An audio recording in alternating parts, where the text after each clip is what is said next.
वाहिगुरु जी का खालसा वाहिगुरु जी की फतेह। पातालां पाताल लख आगासां आगास,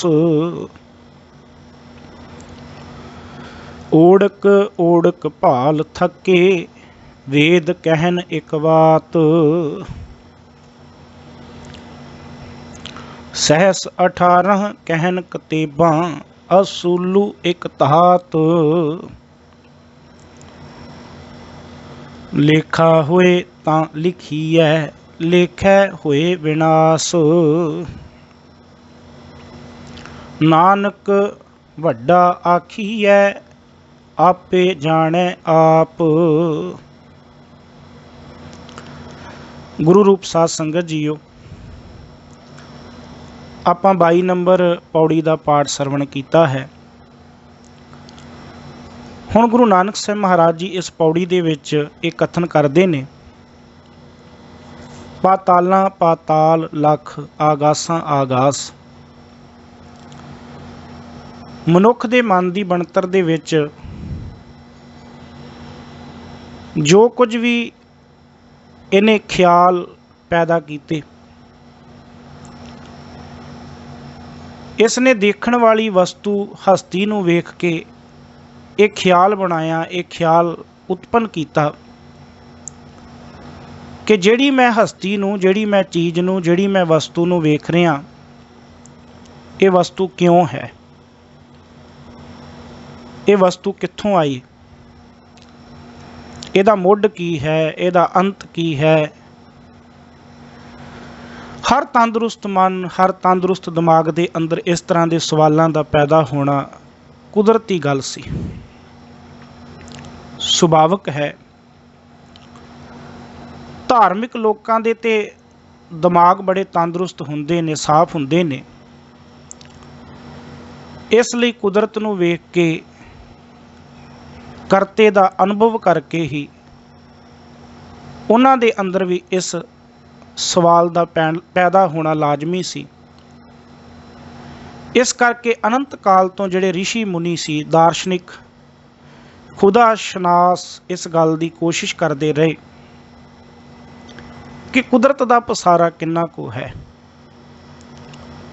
जिहड़ी परमात्मा ने एक कायनात कुदरत पैदा की है,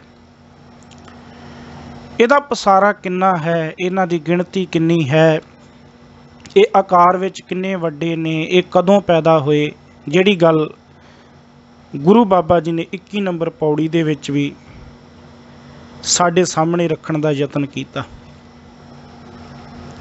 कवन सोवेला वक्त कवन, कवन थित कवन वार, कवन सिर उत्ती माह कवन जित हुआ आकार। वेल ना पाइया पंडिती जे होवै लेख पुराण, वक्त ना पायो कादियाँ जे लिखण लेख कुरान। और ये भी क्या थित वार ना जोगी जाने, रुत माह ना कोई जां करता सिर ठीको साजे आपे जाने सोई। जिस परमात्मा ने इस कुदरत नूं, इस कायनात नूं साजिया, जां करता सिर ठीको साजे, जिन्हें इस सृष्टि की रचना की, आपे जाने सोई, वो आप ही इस बारे जानता। पर मनुख का सुभाव है और सुभाव के मुताबिक उसने अपने अंदर, अपने मन दे विच ये प्रश्नां नूं पैदा करके फिर आप ही उहदे उत्तर जिहड़े वो लभण का यतन किया, आप ही प्रश्न पैदा किए, आप ही उहदे उत्तर लभण का यतन किया। उहदे प्रश्नां दे विचों, उहदे उत्तरां दे विचों फिर ये गल सामने आई कि किन्ने पताल ने, प्रश्न पैदा होया होएगा किन्ने पताल ने, किन्ने आकाश ने। फिर आप ही उहदे जवाब घड़ ले कि 7 पताल ने, 7 आकाश ने। कईयां ने कहा कई सूरज ने, कई चंद्रमा ने, कई ब्रह्मांड ने, 14 तबक ने। इस तरीके दे नाल अपने अपने प्रश्न सी, अपने अपने जवाब सी। शायद आप जी मैं जो गल कहनी चाहुंदा वो समझ गए होवोगे। ये मनुख दे अपने ख्याल सी, अपने ख्यालों तो प्रश्न पैदा होए, उन्हां प्रश्नों दे आप ही जवाब घड़े। जदों गुरु ग्रंथ साहिब महाराज जी की बाणी नूं पढ़ीए तो गुरु ग्रंथ साहिब महाराज जी की बाणी ने यह गल कही, कोट सूर जाके प्रगास। इत्थे एक अद्धा सूरज ने, करोड़ां ही सूरज ने। कोट सूर, सूर दा अर्थ सूरज। जाके प्रगास, एक दो सूरज नहीं, चार पांच सूरज नहीं, सब कहते करोड़ां ही सूरज ने, ऐसे गिणती तो परे ने। पर जदों एक ब्रह्मांड की गल इस ढंग नाल कीती गई कि सत्त आकाश ने, सत्त पताल ने, ਜਾਂ सत्त पताल तो मुराद वो सत्त नीवियां धरतियां जिथों तक सूरज की रोशनी पहुँचती, जिथों तक चंद्रमा की रोशनी का संबंध, सत्तो आकाश, इस जमीन तो उच्चियां धरतियां जो सूरज के दायरे दे विच ने, चंद्रमा के घेरे दे विच ने, इंज गिणतियां का आधार मान लिया गया। फिर यह कहा कि 14 इन्हां दी गिणती है, 7 आकाश ने, 7 पताल ने,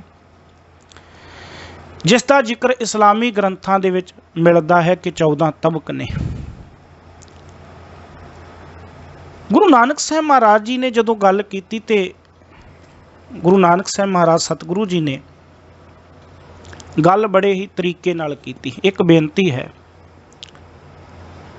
असीं किसे नूं धक्के नाल मनाउण दी गल यतन करते हैं, असीं दूजे की गल नूं रद्द करके अपनी गल रखण दा यतन करते हैं। लेकिन गुरु साहब जी की ये विशालता सी कि गुरु साहब ने किसी की गल नूं रद्द करके अपनी गल रखण दा यतन नहीं कीता। गुरु साहब जी ने लॉजिक दे नाल, एक ढंग तरीके दे नाल ये गल रखण दा यतन कीता कि चाहे 14 मनो, चाहे हज़ारां मनो, असलीयत ते ये है कि उन्हां 14 की घाड़त घड़न वाला भी परमात्मा है, उन्हां हज़ारां की घाड़त घड़न वाला भी परमात्मा है। ते उस परमात्मा की घड़ी हुई घाड़त का असीं अंत नहीं पा सकते। उस परमात्मा ने ऐसियां बेअंत धरतियां घड़ियां ने, उस करते की घड़ी हुई कुदरत का असीं अंत नहीं पा सकते। इस करके इस पौड़ी की आपां जदों आखिरी पंक्ति नूं पढ़ांगे कि नानक वड्डा आखीए आपे जाने आप। गुरु नानक साहब ने जिहड़ी अपनी गल रखी है वो इस पंक्ति दे विच रखी कि नानक वड्डा आखीए आपे जाने आप।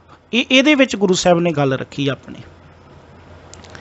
जिहड़े उपरले ख्याल ने वो उन्हां लोकां दे ने, गुरु साहब जी ने उन्हां लोकां दे ख्याल पहलां रखने लाजमी समझे।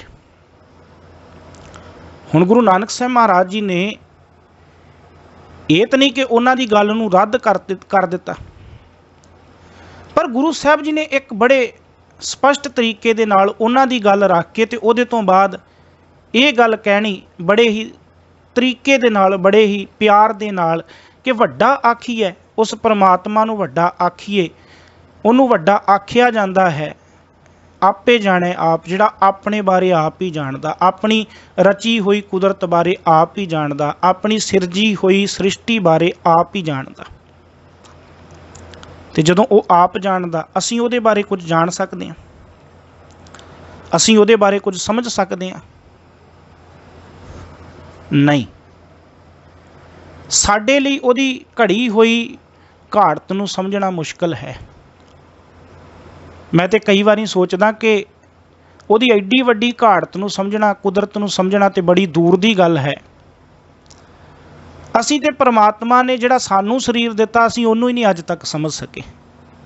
उहदी एड्डी वड्डी कुदरत नूं समझना बहुत मुश्किल है साडे लई। असीं ते अपने आप नूं नहीं समझ सके। इसे करके ते बाबे ने सानूं समझाया, मन तू जोत स्वरूप है, अपना मूल पछाण। अपने आप नूं पछाणन की कोशिश कर, अपने आप नूं जानन की कोशिश कर, अपने आप नूं समझण की कोशिश कर।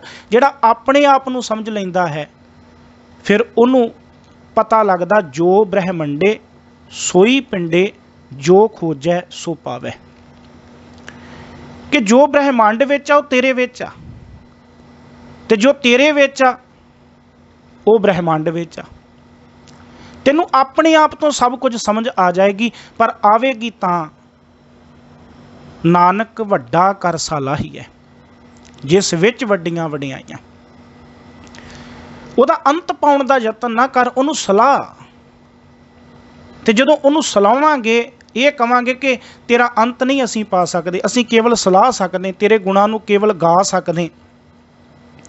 ਸਾਹਿਬ ਕਹਿੰਦੇ ਫਿਰ ਗੱਲ ਬਣੇਗੀ, ਫਿਰ ਜੋ ਬ੍ਰਹਮੰਡੇ ਸੋਈ ਪਿੰਡੇ ਵਾਲੀ ਗੱਲ, ਫਿਰ ਮਨ ਤੂੰ ਜੋਤ ਸਰੂਪ ਹੈ ਆਪਣਾ ਮੂਲ ਪਛਾਣ ਵਾਲੀ ਗੱਲ ਹੋਏਗੀ।